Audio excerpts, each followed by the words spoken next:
Hey,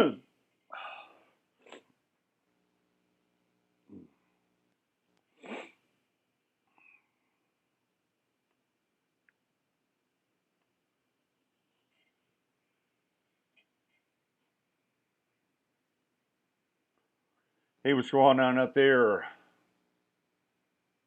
America? What's happening, America?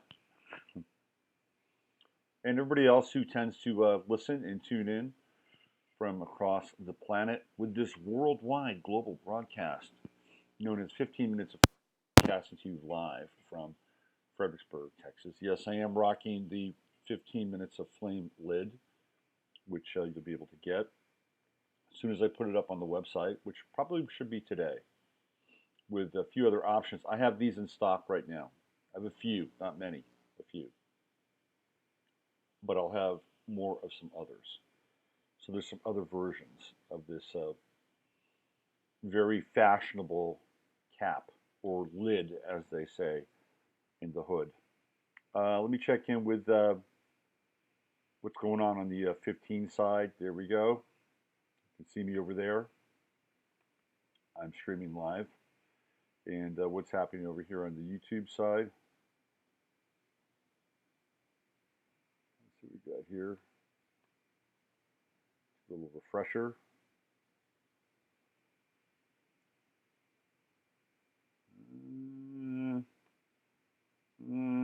Should be getting the stream here. Who do we have? We've got Justice in the house, Ian Barber. Hello, Ian. There's Raven Rain, Isla Wren, Christine Mose, and Paulette. Hi, Sherry. Shari. And there's Ani. I think we're all gathering here. That's what it looks like. All right, let me get back to the original screenshot cast, all that stuff. We are good to go. All systems are go. So good morning, everybody. It is the 15th of August, just 2 days away from Lucifer Day, the 17th. That's when supposedly it is a celebration of Lucifer, the light bringer, under the sign of Leo. And we also have Aquarius, the Aquarius full moon, which is upon us. And today is the day. So it'll take us into the Pisces full moon, I believe, on the 17th, if I'm not mistaken. Since we do 48-hour cycles, lunation cycles, synodic cycles, as it were. So, yeah, the Aquarian moon. I guess we can do a little astrology today with the Aquarian moon. Don't take shit personally. That's the maxim. And I believe that is a motto that could really serve us to not take things so personally. I was talking with a good friend of mine last night and going through a very difficult divorce. Very difficult. And a lot of processing. So I'm a pretty active listener. You know, when somebody, I mean, it's what I do for a living, right? I'm an active listener. So through the process, I'm listening, like, where is this going? And where can it go? What can be the most kind of fruitful dissemination of the dialogue that we can share in, right? Because when I talk with somebody, I want to have, high level dialogue. It's important because life is short, and you want to, if you're going to have conversations with people, make them really good conversations, right? So after listening for about 15, 20 minutes and interjecting here and there, the light went off in my head because I felt like the conversation was becoming this kind of circular hamster wheel sort of experience, which is fine. I mean, but at some point you've got to take the needle off the record, right? For you and the other person. It's okay to sit and listen to a person if they are going through something. But if they continue to go over the same thing over and over again, it does two things. Number one, it becomes counterproductive for them. because they are reinforcing the glitch in the system, or they're reinforcing their trauma, or they're reinforcing their discomfort,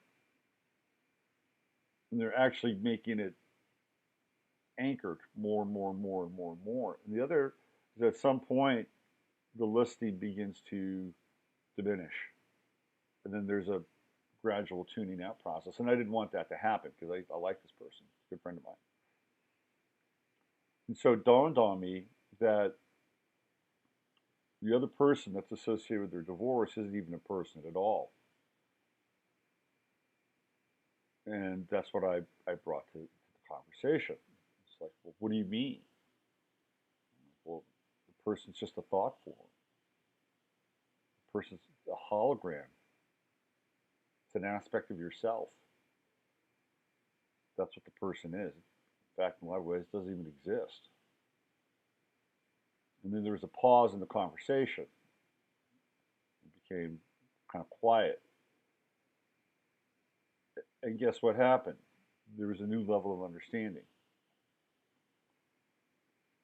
So the reason I'm bringing this up is because I feel like we're living in a time now where that kind of mindset is more prevalent, or should be more prevalent. And the reason I think it should be more prevalent is because of the fact that reality is looking more and more like a fictional theater with every single passing day. And the Epstein thing is just one manifestation of it, right? We have numerous shootings that are occurring constantly. I'm sure there's another one scheduled to happen maybe this weekend. You know, there was a weird thing happened in Philadelphia last night. As soon as we start talking about Ghislaine Maxwell, who we'll talk about today, I'm not saying the two are connected, but there was a big shooting theoretically in Philadelphia.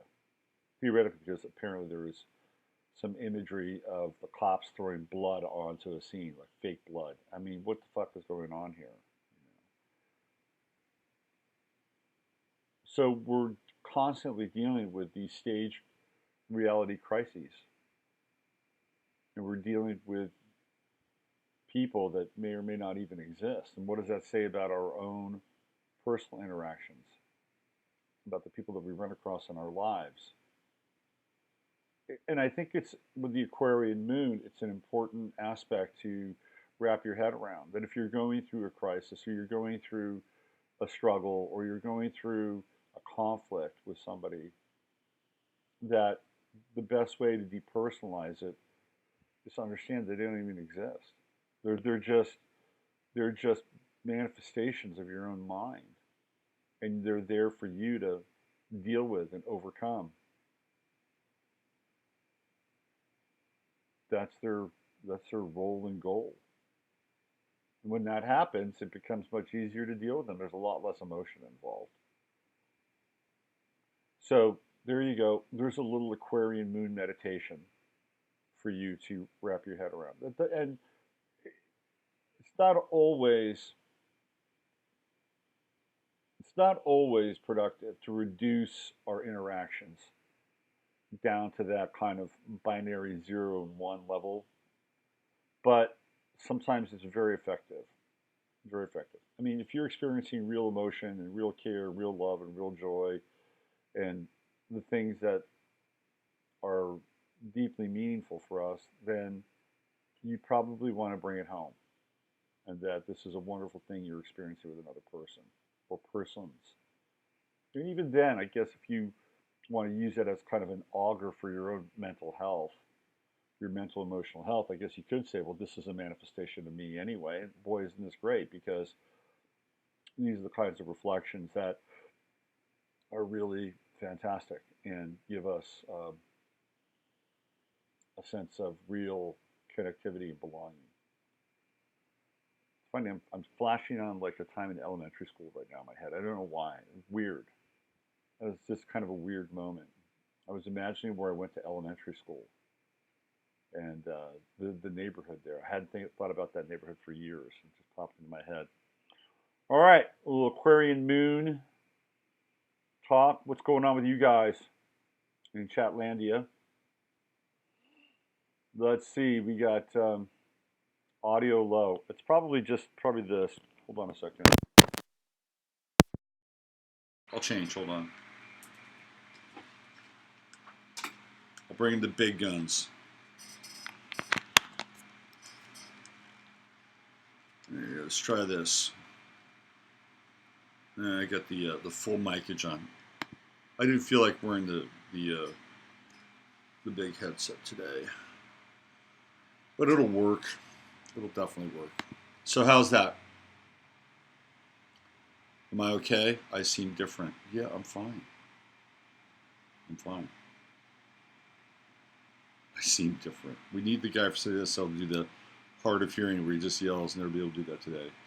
Let's see. What do we have here? What else? What else? What else? Low and soft. So low and soft kind of monologue. That's what it was. Low and soft. I'm fine. I seem different today.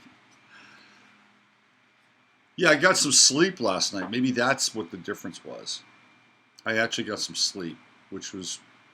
That's not that I don't sleep. I sleep pretty well, to be honest with you, most of the time. But last night I popped a couple of melatonin, and man, did I sleep. So maybe it's because I feel rested today. Maybe that's the difference you're feeling.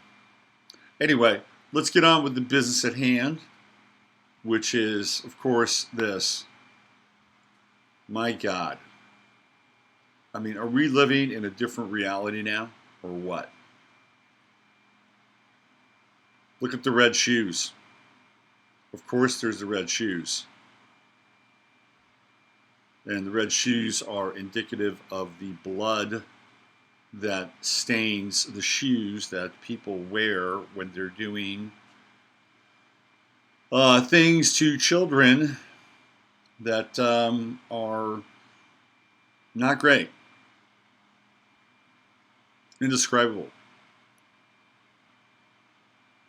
Organ harvesting for their own pleasure, I suppose, is one way of putting it. And, of course, there is the inside joke of the dress, perhaps, that Monica Lewinsky was wearing when Bill decided to have his money shot on that dress, the dress that indicted him for being somebody who was impeachable, right? And, of course, it is a blue dress, and we do know the saying, devil with the blue dress.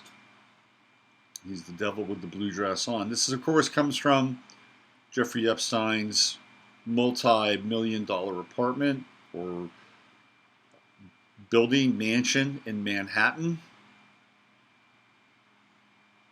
And if I were Bill Clinton, I would probably keep a very low profile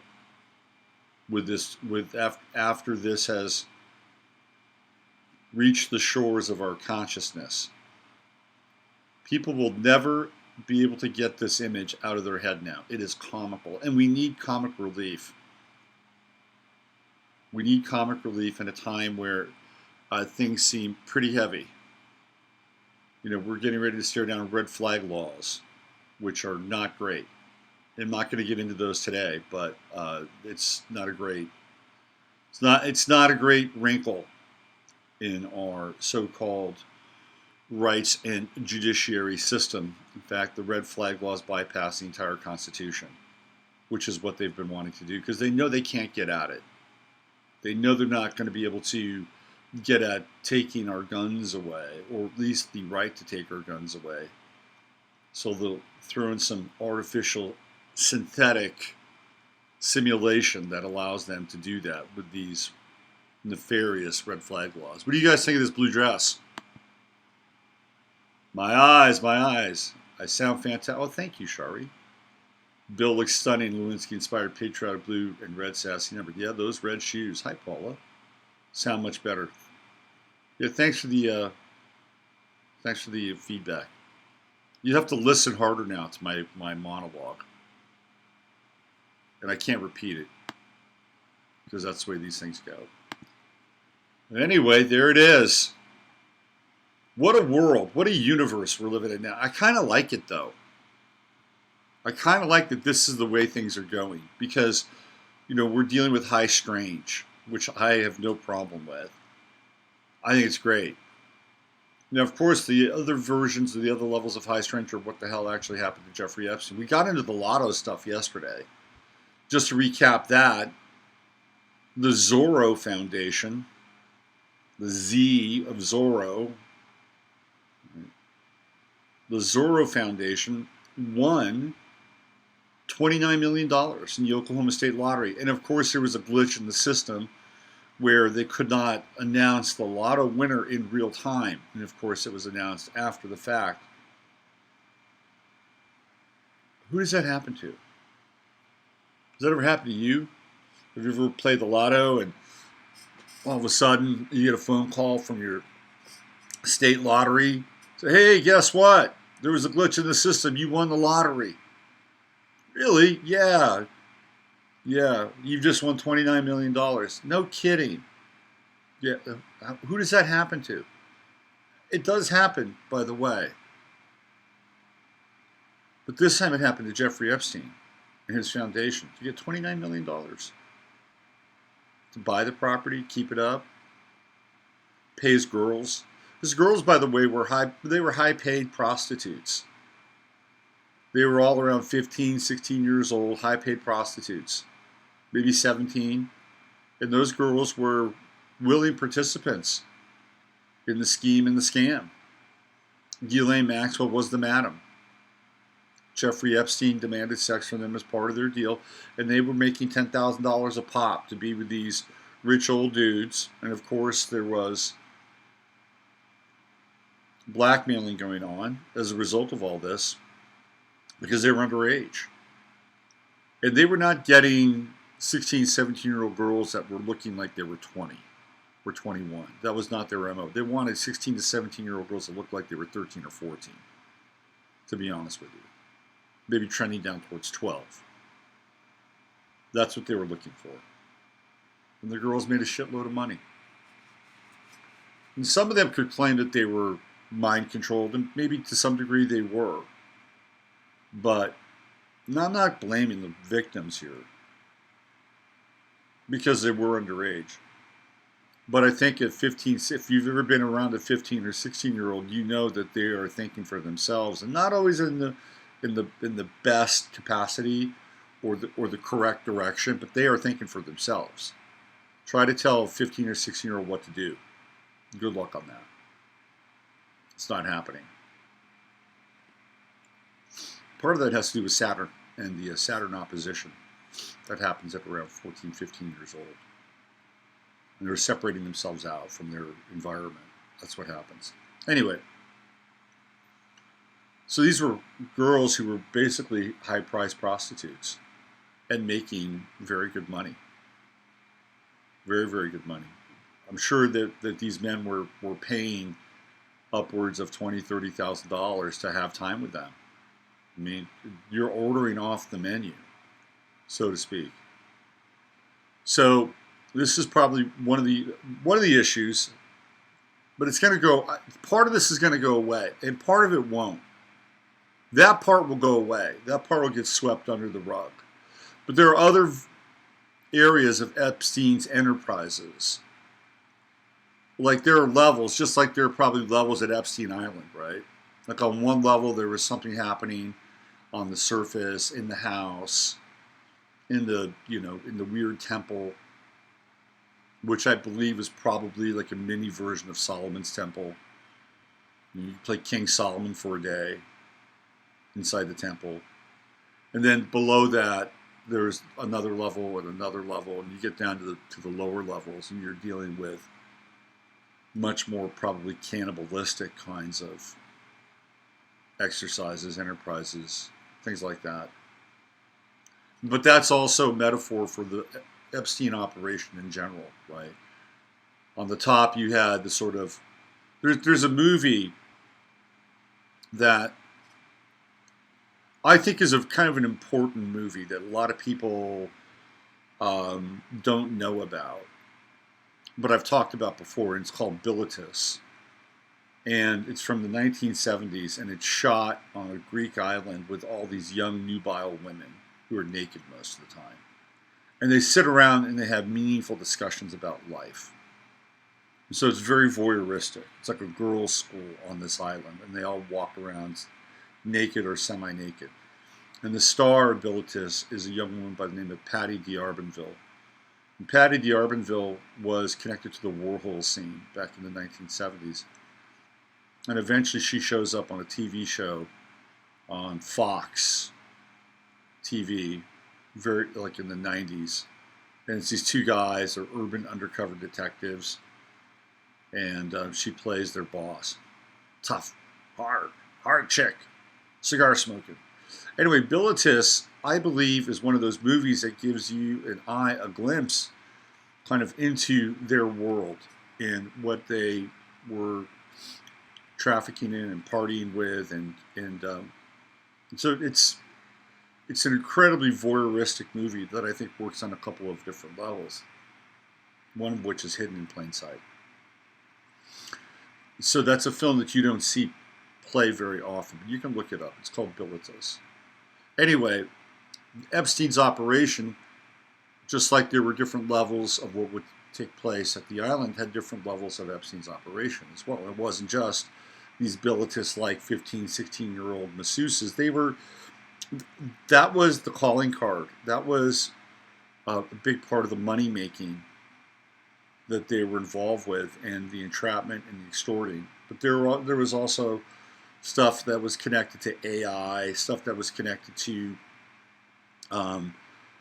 biological experiments, their master race shit. I mean, there was a lot going on there.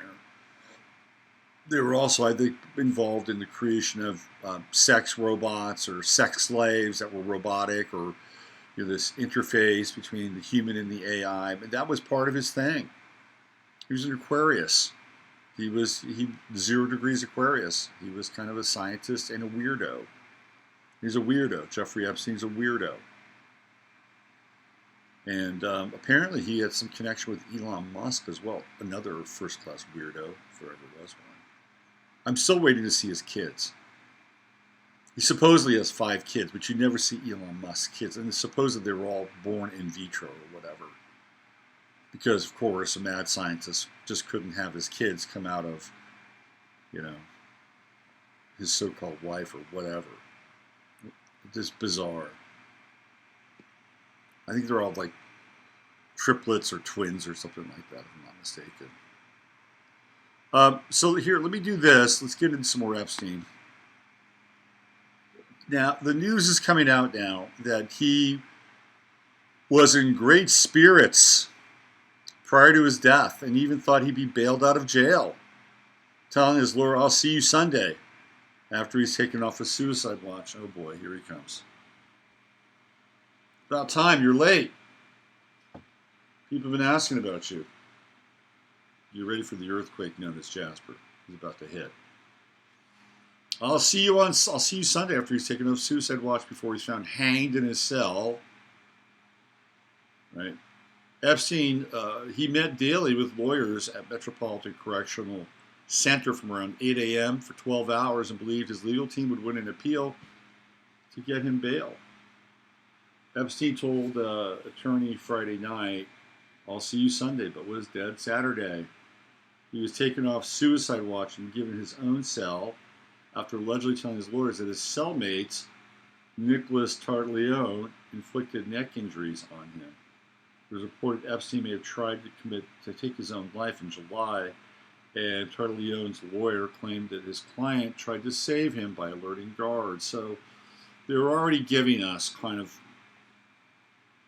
the story. They're already telling us that Epstein was probably going to go out this way by announcing that he had supposedly tried to commit suicide earlier. And by the way, if somebody had tried to commit suicide earlier, which I don't think he did, I think he was attacked, then why would you not have him under 24 hours? This is a federal prison, okay? It's a Fed pen. Now, of course, there's a lot of controversy around the guards. One of the guards may not have been qualified to be a guard. They were asleep. The cameras were off. And the warden of that facility has been reassigned, which means that she is not going to be able to be reached at that facility. She's been in the she's going to the witness protection program. That's what's happening now. And the mystery deepens. It deepens. It's crazy, right? But it deepens nonetheless. And what I had talked about and put on the table a couple of weeks ago, I guess last week, it seems like a couple of weeks ago, just last week, is that the left and the right now are all agreeing upon one thing. That the suicide and the suicide watch, the death, the apparent death,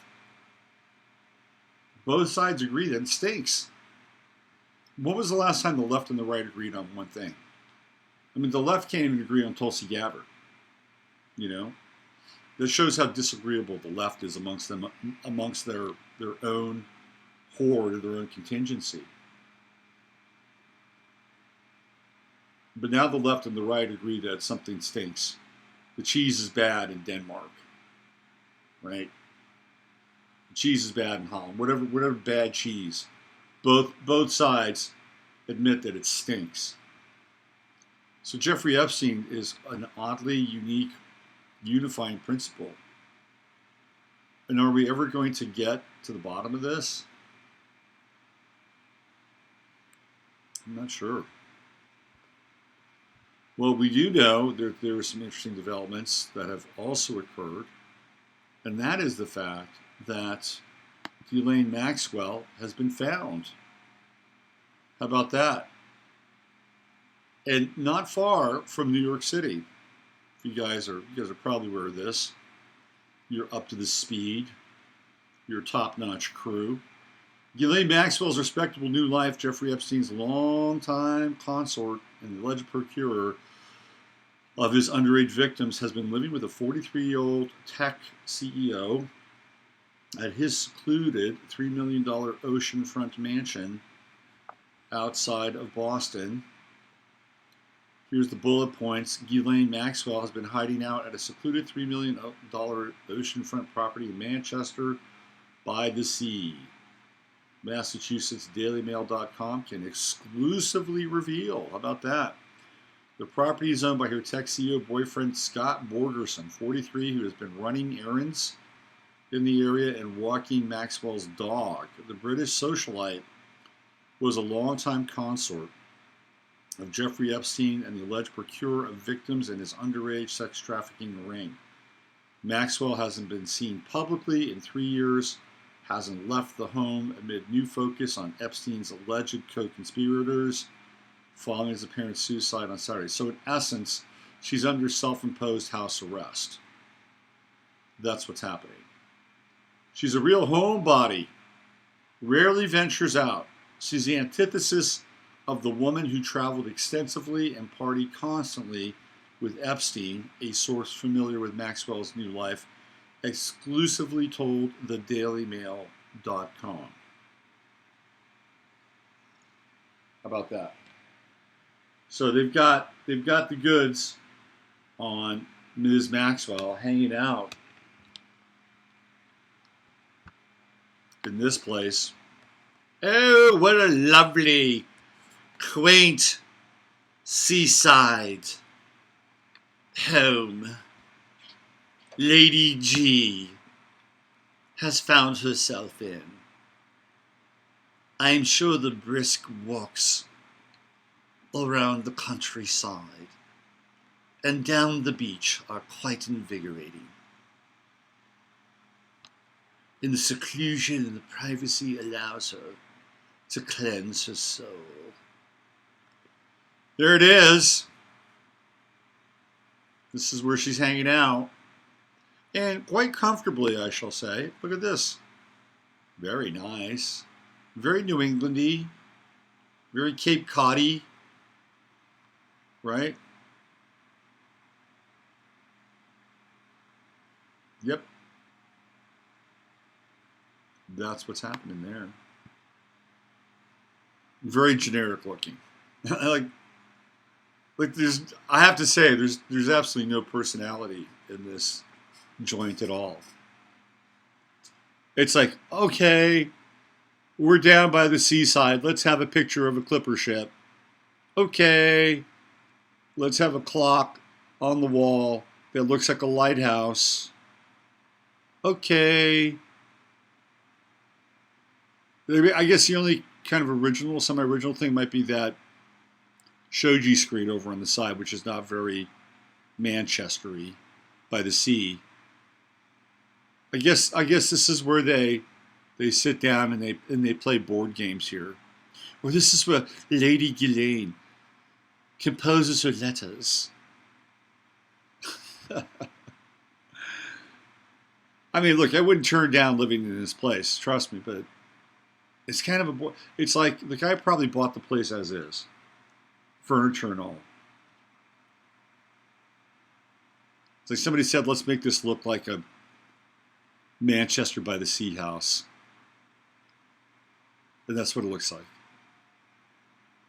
I guess the Oriental carpet would be the one thing that would also kind of not blend or be a part of that scene. Maybe that's what she brought with her from London. That was her addition, her little flourish. Maybe that in the shoji screen. Anyway, that's where they're living. That's where she's hanging out. You think people will just sit idly by, or will they try to find this place? Because doxing seems to be a pretty popular pastime.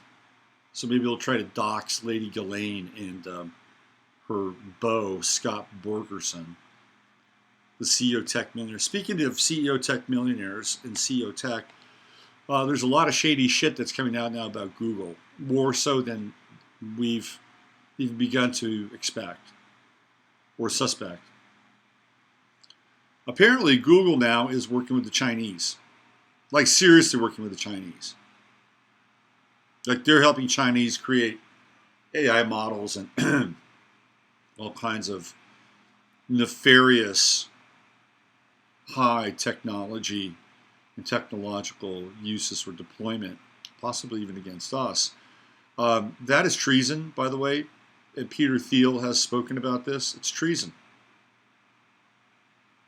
And if that's the case, and they're doing that, Google should be shut down. Because let's be real. I mean, their search engine sucks. The one thing that Google had going for it was their search engine, and it was really, really good. But now the algorithms are so corrupted that it's not even worth using. And I don't use Google hardly anymore.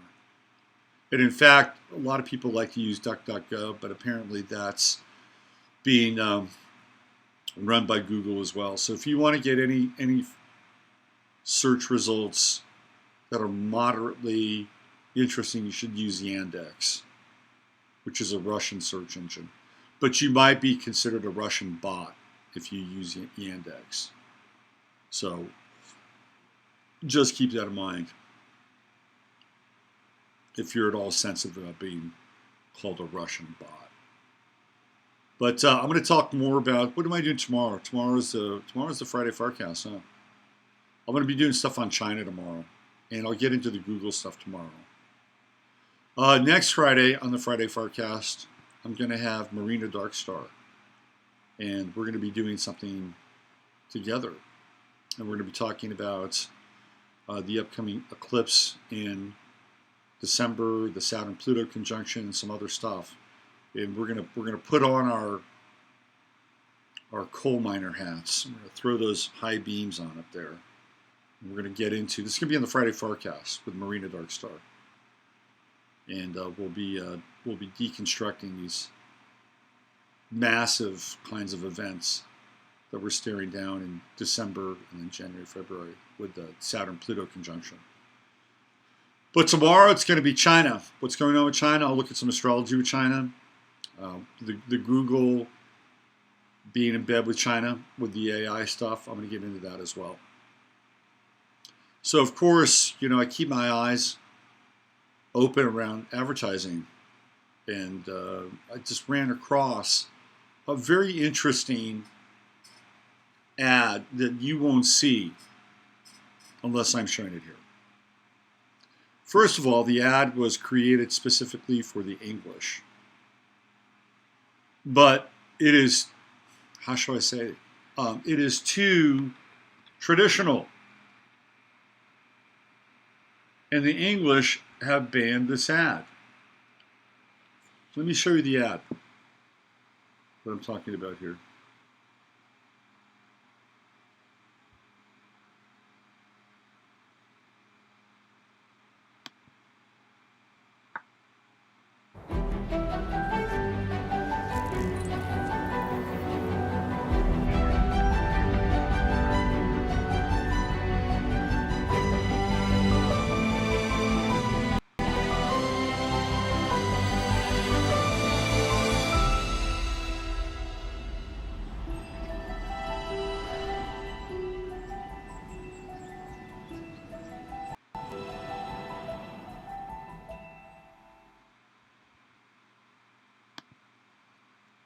So you have to ask yourself, well, what's wrong with that ad?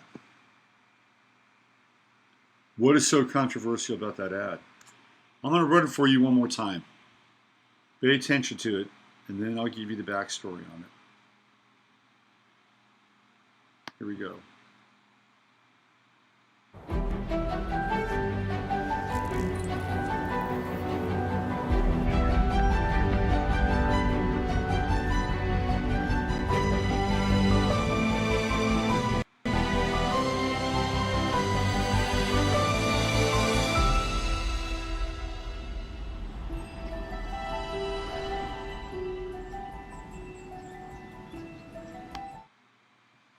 Okay, so the first scene, the opening scene, is the guy in the tent.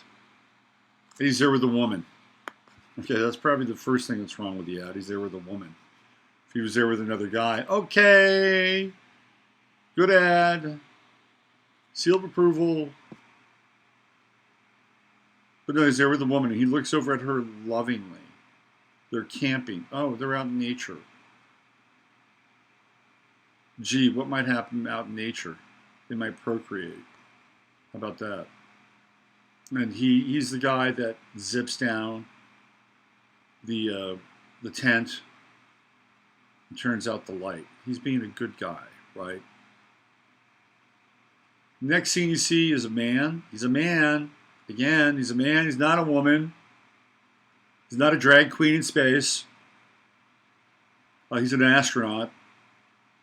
And he grabs an apple, which of course is biting for the tree of knowledge, which is a reversal of Eve. Oh my God. But he's a man, and he's white. Then the second scene is the guy who has the blade for a leg. It's a guy. He looks theoretically white to me. And even though he's disabled, he's still a guy doing guy things. And then the final scene, there's a woman, and she has red hair. It's interesting how these women in these commercials, remember we did that thing on Google, and most of the women had red hair. So this is a woman who has that red hair thing going on as well. And what is she doing? She's with a kid.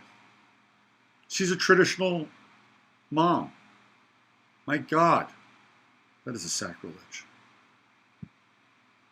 That commercial was banned in England because it was too traditional. UK bans Volkswagen ad for showing men working and mother raising a child.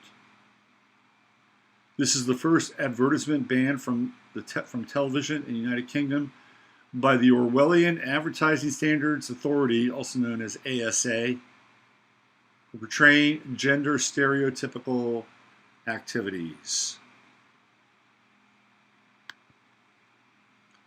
So you wonder why now the 4 or 5 agencies who actually create all the commercials are investing and doubling down on non-typical or non-quote-unquote stereotypical portrayals of products by people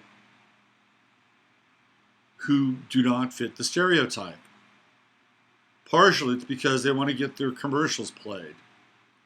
This is the new industry standard, that your commercial must be diverse. We cannot portray images that represent traditional roles between men and women.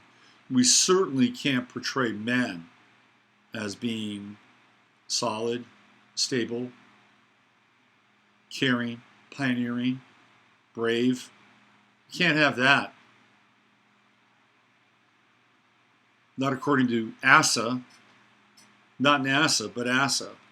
So, to me, it's troubling, but it doesn't seem that odd. It feels like that's where we are, and it's going to get worse before it will get better, because the cultural standards are going to be enforced by the commissars of cultural standardization. That's what's going to happen. It's going to continue to get worse and worse and worse.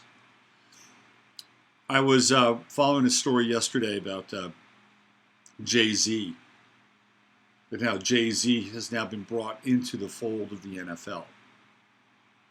And the NFL is going to partner with Jay-Z so Jay-Z can provide music for the NFL, because he's got Rockefeller, which means they'll license tracks from him, basically. Or the next time they have a Super Bowl, it'll be Rockefeller artists, because Jay-Z sat out the last Super Bowl because of Colin Kaepernick and all that bullshit. But that's the way these things are going now. People who have immense amounts of money are tying themselves to political correctness, because this is the new, how do I say this, the new sacrilege in our society, that if you are not politically correct, you have committed a venial sin. And there's a very good chance that your product could be railed against, and even worse, boycotted against. We saw what happened with Tucker Carlson when he said white racism was a conspiracy. It's a conspiracy theory. They made Mr. Tucker Carlson take a little bit of a vacation break. I hope he doesn't go to Camp David. Hi, Tucker. We'd like you to spend a week at Camp David. And he comes back and he starts touting the virtues of Kamala Harris. You know what will have happened. No, I mean, there's a clear signal being sent that in Tucker's absence, or the void of Tucker Carlson, there is a statement that's being made. He said things that people didn't agree with. And he was told for a while, you got to get out of here, because it's too hot. We're getting too much heat from the people who theoretically watch our show. And they don't even really watch the show. But they know that Tucker Carlson's on there, and they know who the sponsors are, and they'll go after the sponsors. And this is the universe we're living in now. So the NFL is being preemptive, right? Oh, let's bring Jay-Z on. Let's bring him on. And there's this idea that's being floated that maybe Jay-Z will become an owner of an NFL team. Good luck with that. It's very exclusive. I mean, highly, highly exclusive club. This is the universe that we're living in. What do you think, Jasper? What do you think? You think the universe is going to go after tabbies? You know, tabbies used to be on Viking ships. They were cats. The reason why tabbies are everywhere is because they started with the Vikings. And the Vikings brought them everywhere because they were ratters. You get them on the ships, they'd eat the rats, and then they'd get off the ships, and then the tabbies would proliferate. So do you think a tabby is a racist cat because it was on Viking ships, it's associated with Vikings? I think some moron out there would probably make that connection. They'd make that connection. We'd have to get rid of all the tabby cats because of their relationship with Vikings. And we know Vikings were white, and whites are racist. That's how moronic People are. I was watching Jimmy Dore yesterday, briefly. I think he's funny. I don't agree with him most of the time politically. Sometimes I do, but most of the time I don't. Anyway, he had this clip of Joe Rogan interviewing this journalist from the New York Times, Barry somebody. What an idiot this woman was. Just spouting rhetoric about Tulsi Gabbard. He couldn't even back it up. Could not even back it up. And these are the people that are driving the social narrative. Like she said, well, Tulsi Gabbard's an embarrassment of ideas. So Joe Rogan asked her, what ideas is she talking about? And she says, oh, come on, everybody knows she's a toady. She goes, toady? She's a toady, right? She's a toady for Assad. And she didn't even know what a toady was. She didn't even know what a freaking toady was. And I know what a toady is, okay? Unlike her, I went to college and studied English literature. Toady's a sycophant. She didn't even know that. They had to look it up on Google. And this one writes for the New York Times. These are the people that are driving the narrative, both inside the so-called mainstream press and their counterparts who are now beginning to rise into local and not so local levels of government, people like Alexandria Ocasio-Cortez, and people that are on the activist front. These are the people now that are driving the narrative. And the right is just as complicit. The right is just as complicit because the right doesn't have its own narrative.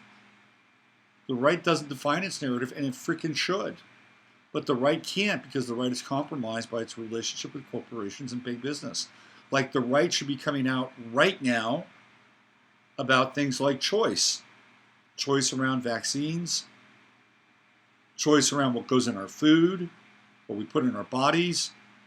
That should be a fundamental right, and the right theoretically should get on board with that, but they won't because they take too much money from their big pharma or their big tech or whatever their big donors are. And so the silent majority on that side of the fence is silent because the majority of them are taking, not all of them, but the majority of them are taking money in their bank accounts. Some of whom, and I've met some of these people at a local level here in Fredericksburg, and some of them are actually very selective about where they put their energy and try to fight the battles that are meaningful for them. They're not going to take everything on. I had a discussion with Chip Roy, not personally, but I was at a group, and Chip represents this area in D.C. Chip's a Republican, and he basically addressed the Tea Party group. I went to one of their things, and he said that he's really focused on the immigration stuff and the tax stuff for the state here, and he's working hard towards that end. And the immigration stuff is about money. It's about denying access to resources and money, like choke points, right? That's what it's about. That's how the game works. At least local, well, at least on that level. So a lot of times they're handcuffed.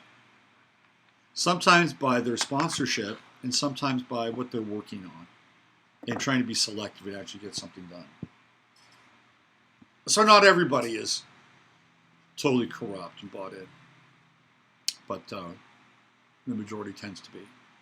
And so what happens is then the left, the so-called left, or the so-called progressives go on the attack and try to control the narrative. And that if you don't do that, well, if you're on the other side and you counter, you're reactive and you're not controlling the narrative. So Chuck Norris used to say, the best defense is a good offense. And I'd agree with that. And that's what the left does, and they do it very, very well. They put everybody on their heels, so that and then once you figure out what they're doing, and you come to the table with information that counters it or is truthful, they won't even address it. They won't say, "Oh yeah, you're right. That's a good point. That's a really, really good point. Thanks for bringing that up. Well, maybe we can, have a discussion about what that means now." No, that doesn't even happen. You bring up something that counters what they're saying, and if it's truthful, they just move on. They don't give a shit. Let's just move on. Let's just continue to control the narrative, even if it's wrong. That's what's happening. And so by taking that commercial out of circulation, what are they doing? They're controlling the narrative. Because they don't want a different narrative to come into play. They don't want a generation of kids saying, oh man, that's a good dude. That's a very peaceful situation. He's there with a woman in a tent in nature. Natural, organic. Yeah, that'd be nice to try. Or, oh, there's a guy up in space. It's not a drag queen in space. I'd like to try that. No, they don't want that. They don't want that to happen. They don't even want it to take root inside of the consciousness. It's not about dialogue. It's like, let's pluck it out before it even gets to sprout. Because guess what? There may be another commercial or another commercial. Next year, we got a whole bevy of commercials that support more traditional, conservative, organic, analog lifestyles. They can't have that. Can't have it. What do you guys think? Bang your head on desk. Let's see what else we have here. Does Jasper like lasagna? Jasper will eat just about anything. Garfield has denigrated the tabby lifestyles. Fox News slowly changing into a false gatekeeper. Yep. Absolutely. Google perfecting its digital lockdown system before they release it on America. That's right. Absolutely. NFL. Nephilim. Ooh, nice, Diana. Nice. What else do we have here? Chuck can beat up cancer. Chuck's spirit animal is the honey badger. Made me wonder if Quentin Tarantino maybe got into some kind of spiritualism, transcendental meditation, kundalini. Interesting. Joe says, I saw a Computing Forever video yesterday with a story from UK police warn trolls they could get arrested for taunting drug dealer in mugshot for funny hair. Called it harassment. Yep. Yeah, so they're into not just policing us, but getting us to police ourselves. That's the goal, right? And the one thing that Trump brought to the table, and I said this when Trump was running for president and eventually got elected, I said, this isn't about Trump. I said, you want to take the energy, which is breaking the bonds and the chains of political correctness, and you want to do something with it. But what happened is that most people got indoctrinated into the cult of Q. And again, I've said that there are good things about Q, that people have had an accelerated awakening inside of a kind of a pre-formulated frame set, which is Q, right? An environment and a domain. That's fine. I don't have a problem with that. But the passivity that I believe was and has been promoted through Q, I think is dangerous. Just sit back and get the popcorn, sit back and watch. Have faith. We got this. No. That's the wrong message to send. The right message to send is, hey, get up to speed, figure out what the fuck is going on, and make sure that you've got water, dry wood, gunpowder, anything you need in order to get through what's coming down the pipe. And if you don't like the story, get involved. Change it. Do something at a local level.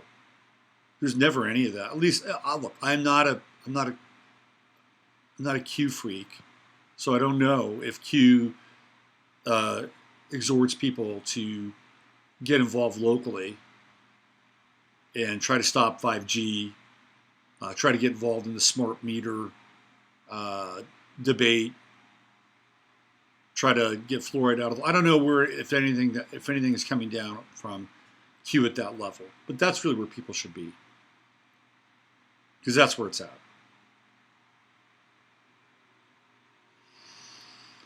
Okay, let me just check in with the chat room one more time. Let's see what we got going on in there.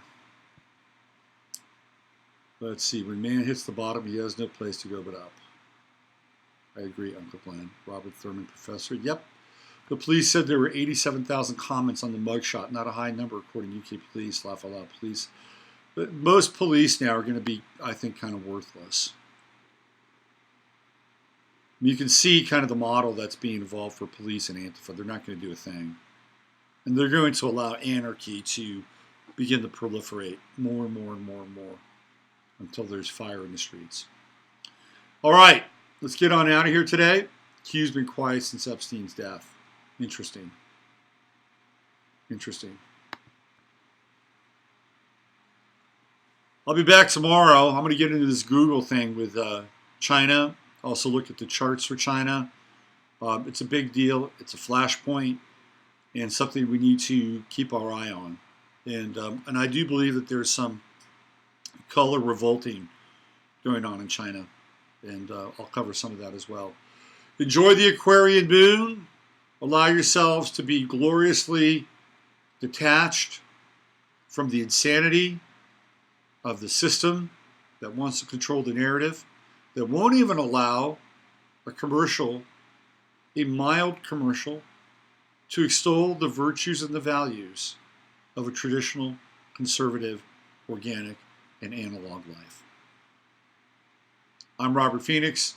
Use your head to discern what's real, your heart to say what's possible. Thanks for being here. Thanks, Chantlandia. I'll be back tomorrow.